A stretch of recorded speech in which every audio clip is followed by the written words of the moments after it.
കല്യാണം വിളിക്കാൻ വേണ്ടി വന്നതാണ്. കല്യാണം കണ്ടോ ഒന്ന് പോടാ. എന്റെ കാണും അങ്ങനെ നിനക്കും പെണ്ണ് കിട്ടി അല്ലേ കൃഷ്ണൻകുട്ടി? അതെന്താ വെച്ചാ അങ്ങനെ പറഞ്ഞത്? ജനുവരിയിൽ കല്യാണം വച്ചാ പിന്നെ ഫെബ്രുവരിയിൽ വെക്കാൻ പറ്റില്ലല്ലോ. അതെന്താ? ജനുവരി കല്യാണം കഴിഞ്ഞില്ലേ? ഇതെന്താ മാസം മാസം കല്യാണം? ഈ കല്യാണം നമുക്ക് പൊളിക്കണം, എന്നാ തന്നെ ഞാൻ കൊല്ലും.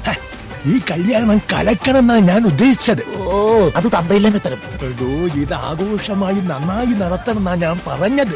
അങ്ങനെ പറ, അല്ലാണ്ട് കള്ളും കുടിച്ചോണ്ട് ഒരുമാതിരി വിദ്യാഭ്യാസമില്ലാത്ത രീതിയിൽ എന്നോട് സംസാരിക്കരുത്. ഓഹോ, അങ്ങനെയാണെങ്കിൽ അപ്പുറത്ത് ചെക്കനും പെണ്ണിനും കൂടെ ഏർപ്പാടാക്കി കൊടുക്കാറുന്നില്ലേ? ഏർപ്പാടാക്കി തരാലോ. തനിക്ക് ചെക്കൻ വേണം? ഞാൻ റെഡി.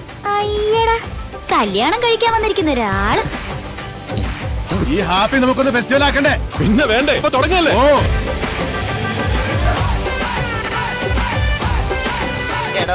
കല്യാണം കഴിക്കണമെങ്കിൽ മിനിമം താലി കെട്ടാനുള്ള ആരോഗ്യം മിനിമം ഒരു പെണ്ണിനെയൊക്കെ താലി കെട്ടാനുള്ള ആരോഗ്യം ഈ ശരീരത്തിനുണ്ടോ? ഇല്ലെങ്കിൽ അവൾ എന്നെ പ്രേമിക്കോ?